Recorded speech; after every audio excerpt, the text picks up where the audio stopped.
The Healthcare Labyrinth podcast is back for another episode. Join Mark S. Ryan, a veteran health plan and health technology executive, as he explores the world of healthcare.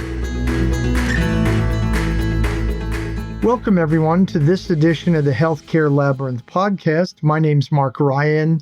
It's a pleasure to be hosting the podcast, and thanks to everyone who's listening in. Today's topic is just going to be summarizing the final announcement for Medicare Advantage and Part D for 2026, as well as the 2026 final rule. As many of you know, there are sort of these two processes that the federal government, in particular the Centers for Medicare and Medicaid Services, go through each year to outline rates and policies and star changes and things like that. One of them is a rule that goes through the formal rulemaking process, and so that's the 26 Medicare Advantage and Part D rule. That one basically has a whole bunch of policy changes and usually needs to be published a number of years in advance for the policy changes to go into effect. The announcement is sort of a companion document, and there's an advance notice and then a final announcement each year. And we'll tell you a little more about the timeframes in both the rule and the announcement, but the announcement basically outlines the rate increase that Medicare Advantage plans are going to get in some policy changes that are being implemented that are usually previously announced and put in the final rule. So think about these two things going together, and these are the most important documents that come out each year, in addition to some HPMS memos throughout the year that really guide Medicare Advantage and Part D plans throughout the year. We'll take our normal 3 breaks to divide this complex subject up into 4 parts. So let's get right into it. So I'm going to start off with the final 2026 announcement for Medicare Advantage and Part D first. And the most important thing we found out in the final 2026 announcement was the rate increased dramatically. So in this case, usually in January, the administration issues an advance notice because comments and advance notice is required. And then sometime in early April, the final announcement is issued. So in this case, on April 7th, the Centers for Medicare and Medicaid Services issued the 26th final announcement for Medicare Advantage and Part D plans. This annual announcement outlines the rates and other technical rate-setting details for the coming year, as well as what I told you as some other policy changes and the final star measure details for that year. So what happened with the 2026 MA rate proposal? So initially, the rate proposal that the Biden administration, because they had issued the notice before it left office, had proposed just a 2.23% rate hike in 2026. And this would have come after 2 years of rates falling.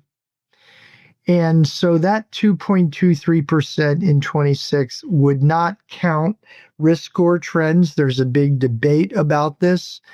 I don't count risk score trends within the rate increase. Sometimes the Biden administration wanted to do that, and that technically inflated what that rate hike would be. But I think not counting the risk score trends is very important because I believe most of the risk score trends tie to increased risks out there. So the real increase proposed in that proposed 2023 rate announcement for 26 was a 2.23% hike. And that was, again, extremely skimpy coming off of 2 years of falling rates. Plan actuaries were reporting utilization and spending increases of as much as 9%. And we're really seeing that throughout healthcare.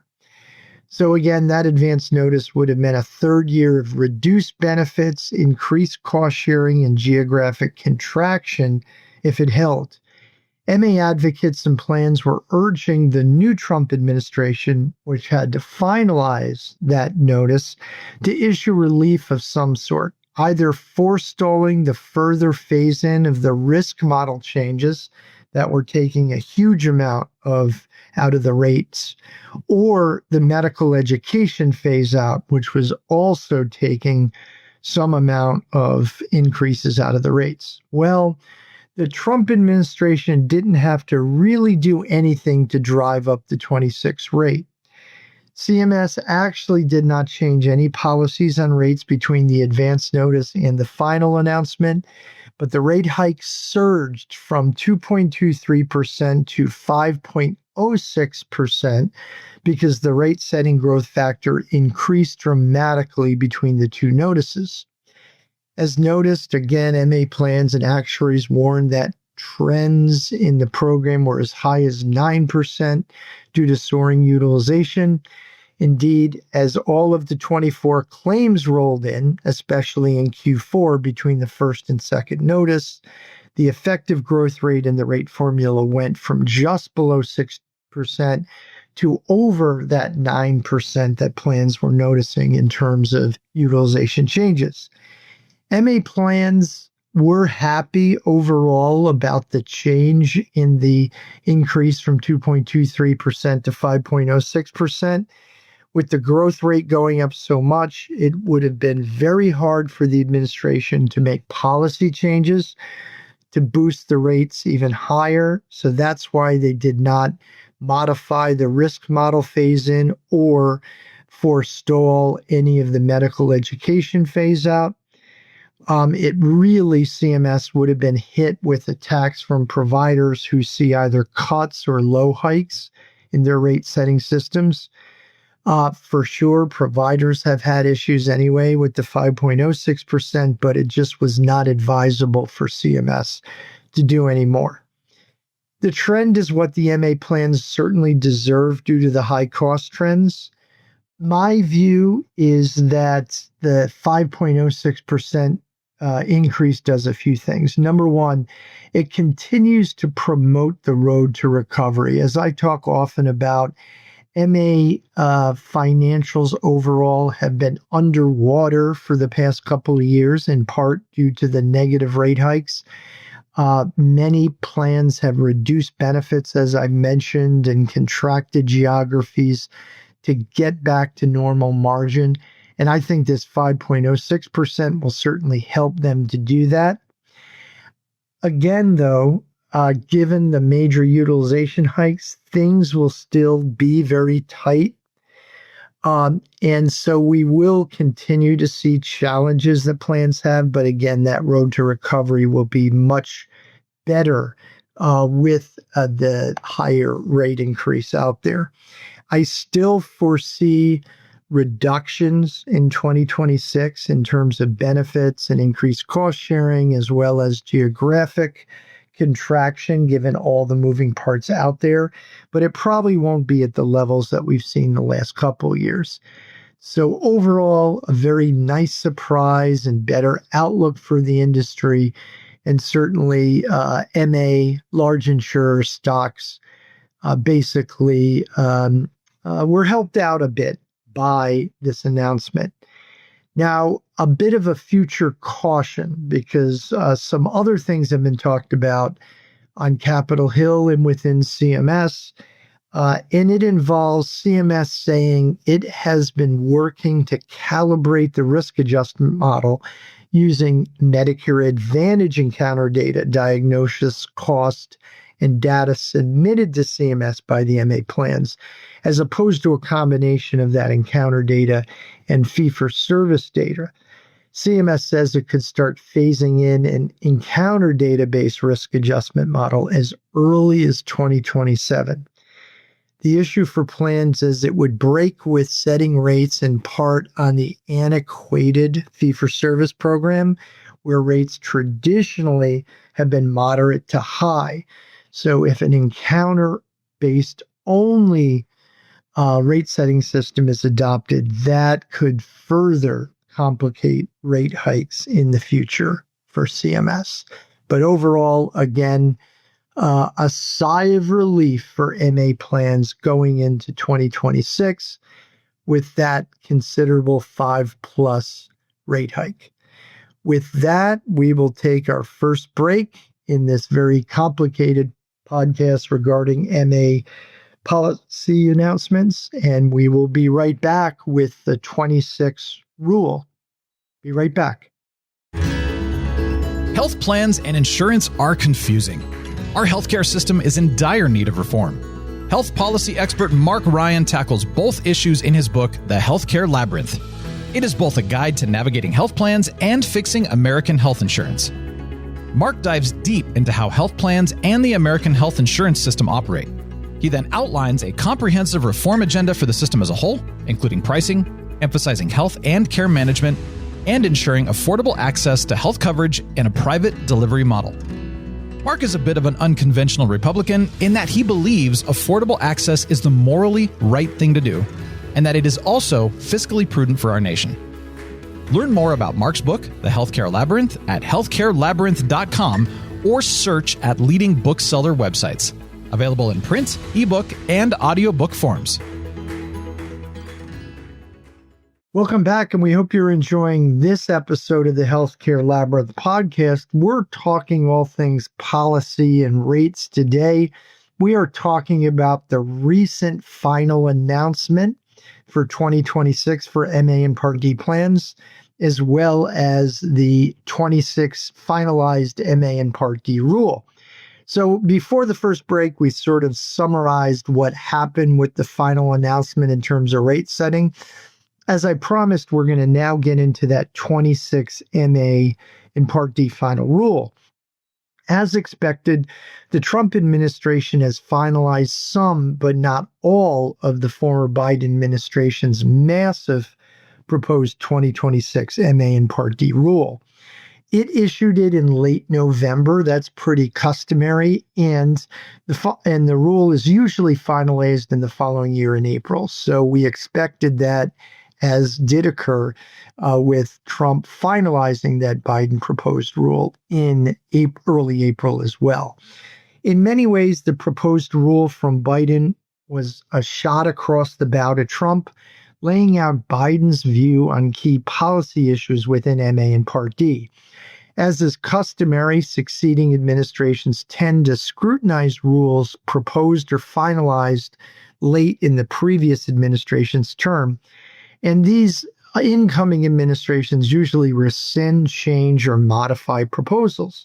This is because of philosophical differences as well as the sheer volume of rules that a new administration needs to go through in the first few months of setting in to govern.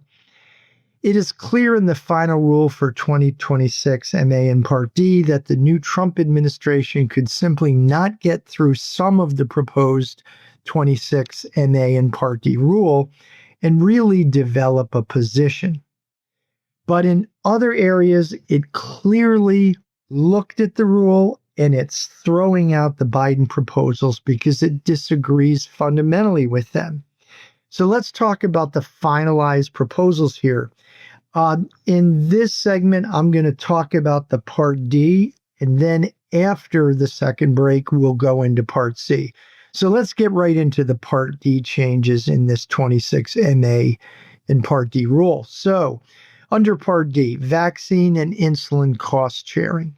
The rule finalized that the Medicare Part D deductible shall not apply to, and there is no cost sharing for, an adult vaccine. There will be no deductible for insulin products either. In addition, insulin costs will be capped at the lesser of $35 per month, or other calculations that could over time drive down the cost of insulin further. The rule here largely codifies changes made in the Inflation Reduction Act. The next big area of Part D finalization for 26 was really finalizing the Medicare prescription payment plan. By and large, the final rule implements the proposals to codify and operationalize the IRA's Medicare prescription payment plan, known as MP3. The program essentially allows enrollees to quote-unquote smooth their cost sharing over 12 months and not face significant peaks in cost sharing, usually early on in the year. There is a lot there, and there are experts on this topic far better than I am. The text covers operational items, required outreach and education, enrollment, claims payment, and member rights. I have been critical of the program as administratively expensive, especially in light of the substantial reductions in the IRA already put in place for cost sharing. It also can create significant risk for plans. Nonetheless, the IRA told CMS to implement this, and in the 26 MA and Part D rule, they are essentially codifying in the rule the IRA's Medicare Prescription Payment Plan program. Next on the docket for Part D changes in 26 is prescription drug event claim submission timeframes. CMS is finalizing what's known as PDE submission timeframes that are similar to the timeframes described in the October 2011 guidance on the timely submission of PDE records. These PDE records essentially play a major role not only in risk adjustment, but in the STAR program in determining Medicare drug adherence and other compliance. CMS is codifying that initial PDE records are due within 30 calendar days following the date the claim is received by the Part D sponsor or its contracted downstream entity. Adjustments and deletion of PDE records are due within 90 calendar days following discovery of the issue requiring a change to the PDE.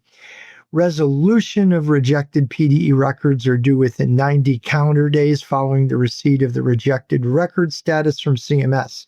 In addition, CMS is finalizing regulatory changes to establish a distinct PDE submission timeliness requirement for selected drugs under the Medicare Drug Price Negotiation Program, in which CMS requires that a Part D sponsor must submit initial PDE records within 7 calendar days from the date the Part D sponsor or the downstream entity receives the claim.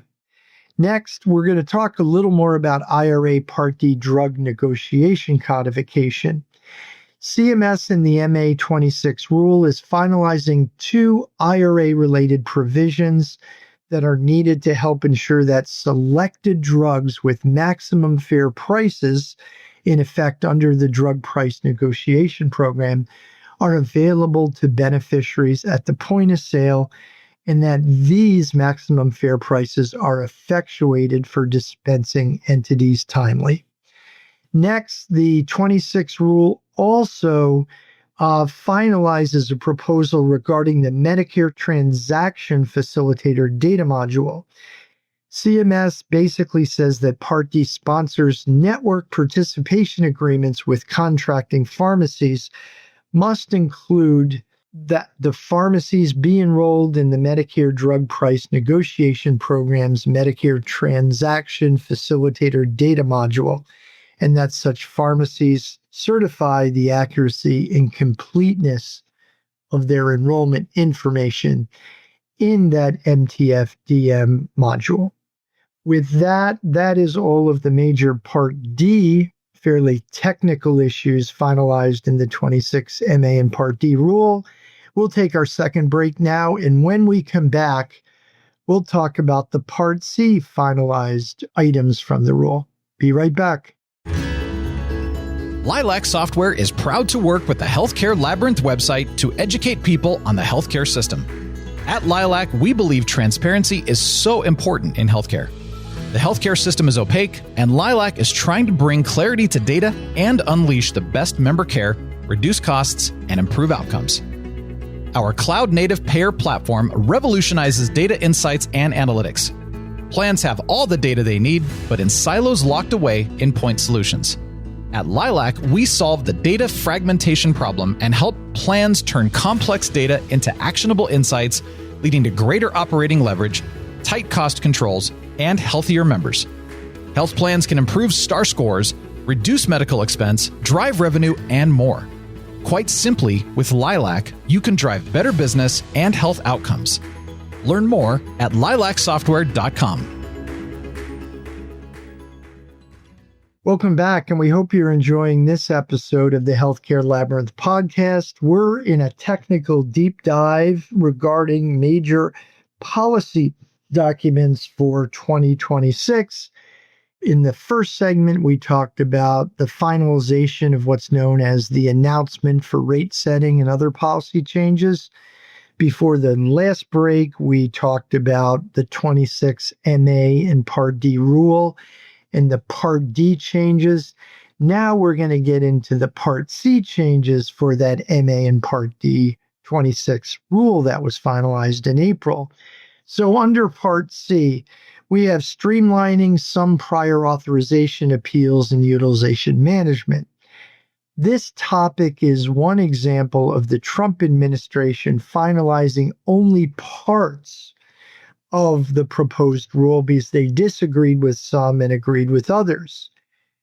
So here, the finalized provisions are the following. The Trump administration codifies existing guidance that requires plans to give a provider notice of a coverage decision, in addition to notifying the enrollee whenever the provider submits a request on behalf of an enrollee. Number two, after a contract provider's request for payment has been adjudicated and the enrollee is determined to have no further liability to pay for the services, a determination regarding these services is not subject to CMS's administrative appeals process.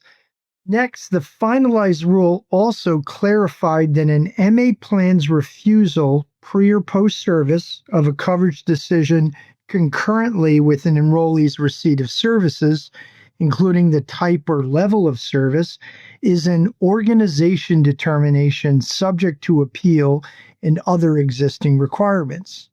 Also, if an MA plan approved the furnishing of a covered item or service through a prior authorization or pre-service determination of coverage or payment, or a concurrent determination made during the enrollee's receipt of inpatient or outpatient services, an MA plan may not deny coverage later on the basis of lack of medical necessity and may not reopen such a decision for any reason except for good cause or if there is reliable evidence of fraud or similar fault per the reopening provisions. And last here in the authorization area, in the case of an approved inpatient hospital admission, any additional clinical information obtained after the initial organization determination cannot be used as new and material evidence to establish good cause for reopening the determination. These last 2 points are a sign that CMS is beginning to tighten the screws on prior authorization processes by stopping MA plans from revoking prior authorizations in general and, in the case of inpatient admissions, use information supplied later to revoke approvals and thus deny claims.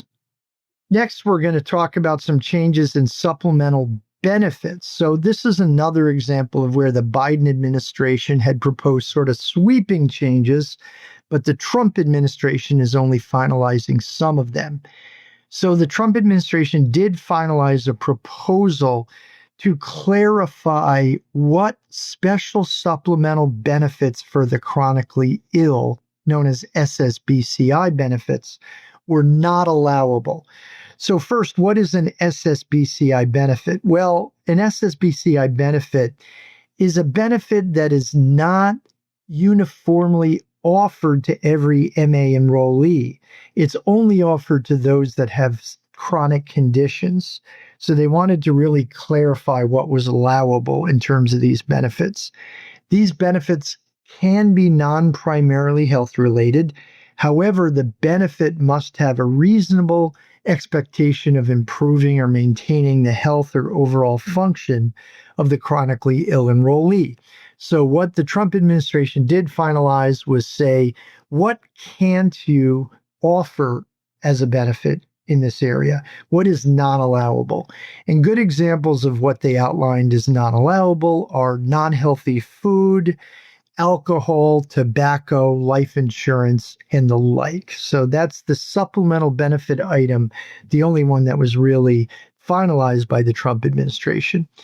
Next, also, there were a number of streamlining and integration provisions related to special needs plans.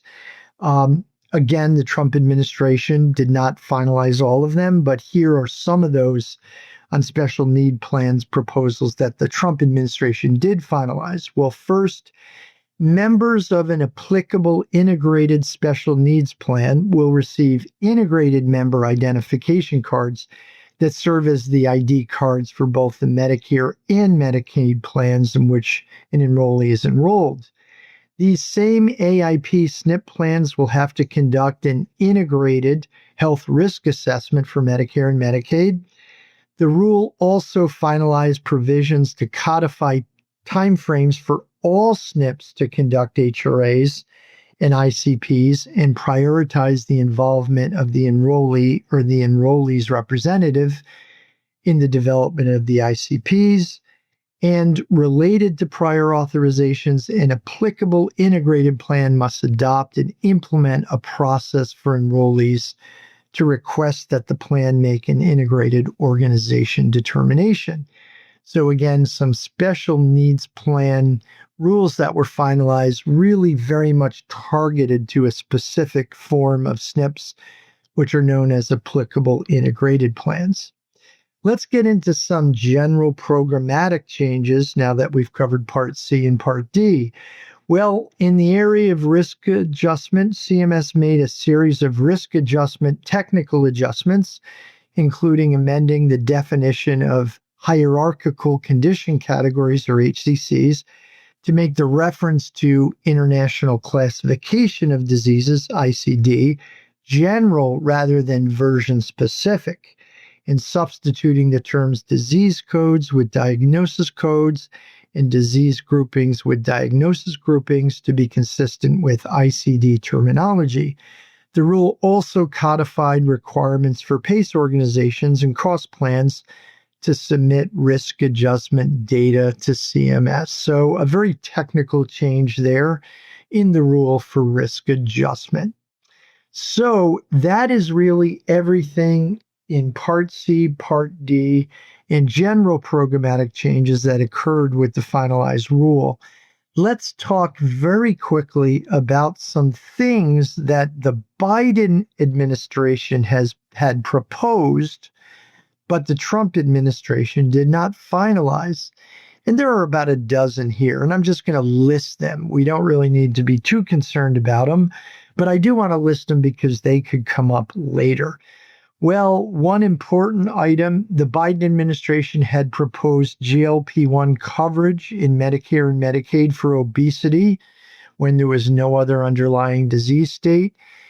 And the Trump administration said that was too costly, and that coverage only for obesity for GLP-1 weight loss drugs was not going to be adopted. The Biden administration also proposed formulary inclusion and placement of generics and biosimilars. Trump administration didn't finalize that. The Trump administration did not finalize pharmacy network requirements, NTM program expansion, certain PA appeals and proposals, as we talked about. The Trump administration did not finalize guardrails for artificial intelligence or equitable access to behavioral health benefits. The Trump administration also did not, as I noted, finalize certain supplemental benefit reforms or SNP integration changes. The Trump administration also did not finalize most of the STAR program changes. It also did not finalize medical loss ratio changes that could come back, or certain marketing reforms to promote informed choice, or provider directory changes. So with that, we will now take our last break and come back and talk about some of the STAR changes that are both in the final rule and announcement. Be right back. The Healthcare Labyrinth is no ordinary website. It features news and commentary from one of the nation's leading healthcare policy and technology experts. Mark Ryan combs the internet for the latest healthcare news and publishes a news feed each weekday with summations and Mark's insights. Twice a week, Mark publishes a blog to go deep into a current issue. And of course, Mark hosts a podcast each week to delve even further. All of this is available at healthcarelabyrinth.com. Visit each day for the latest happenings in healthcare. As well, learn more about Mark's book, The Healthcare Labyrinth, at the website. That's healthcarelabyrinth.com, your go-to source for healthcare news. Welcome back, and we hope you're enjoying this episode of the Healthcare Labyrinth podcast. We're talking very technically about the finalization of the 26 MA rate setting and other policy announcement, as well as the finalization of the 26 MA and Part D rule. We're pretty much at the end of what we wanted to do here, but we're going to talk a little bit about some star changes in the MA and Part D program. So these really combine what was in the final rule and the announcement here. So let's talk a little bit about the fact that many expected the Trump administration to get rid of the health equity index that was in the Medicare Advantage program. So CMS said it will propose in rulemaking to preserve the health equity index reward intact, but change its name to the Excellent Health Outcomes for All Award. The same program, but with a less controversial name in the mind of the Trump administration.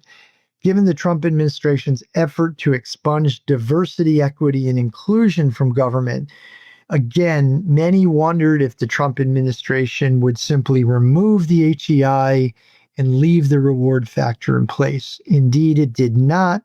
It simply changed the name from Health Equity Index to Excellent Health Outcomes for All and kept the factor in place in Medicare Advantage and Part D. Really, the main obstacle to the Trump administration getting rid of the HEI was that the HEI compared with the reward factor is projected to save somewhere around $670 million in 2028 and growing to about $1.1 billion in 2031. So given all of the efforts to reduce spending, they likely did not want to get rid of that savings. In the end, I think the move is good, keeping the HEI under a different name. We know that social determinants of health can be a greater predictor of overall costs and outcomes than underlying disease states. Thus, tackling the issue is key to reforming healthcare, lowering costs, and increasing quality and equity in these populations. Let's look at a couple more star measure changes that were either in the final announcement or the rule, largely in the final announcement here moving forward. CMS says it is continuing to move towards a building block approach to streamline quality measures across CMS quality and value-based programs. It is seeking to move to the universal foundation for all programs. CMS submitted the following universal foundation measures to the 24 pre-rulemaking measure review process: adult immunization status and depression screening and follow-up. Those are likely to be adopted by CMS in stars in the future. CMS is no longer proposing social needs screening and intervention to be added to the display page or proposing it through rulemaking to add to the star ratings program. CMS had proposed the initiation engagement of substance use disorder treatment, as well as the initial opioid prescribing for long duration measures in the 28 star ratings. But the Trump administration did not finalize these, but nonetheless, I'll continue to track these. The only real major star item that the Trump administration did finalize was breast cancer screenings age category expansion. CMS mentioned that certain measures could be proposed for removal from star in the future, including a whole range of operational measures. CMS argues that they shouldn't be in the STAR program anymore and that there are other ways for them through program audit in other situations where they can monitor for performance there. That was not finalized, but they just mentioned that this could occur. It also is gathering input on other measures like MTM, special needs plan, and care for older adult measures as well. With that, we've arrived at the end of our technical journey today, talking about the final 2026 announcement and the final 2026 Medicare Advantage and Part D rule. We'll conclude the podcast, and we'll see you next week. Take care. Thanks for joining Mark and the Healthcare Labyrinth podcast. Go to healthcarelabyrinth.com each day for the latest healthcare news. See you next week on the next Healthcare Labyrinth podcast.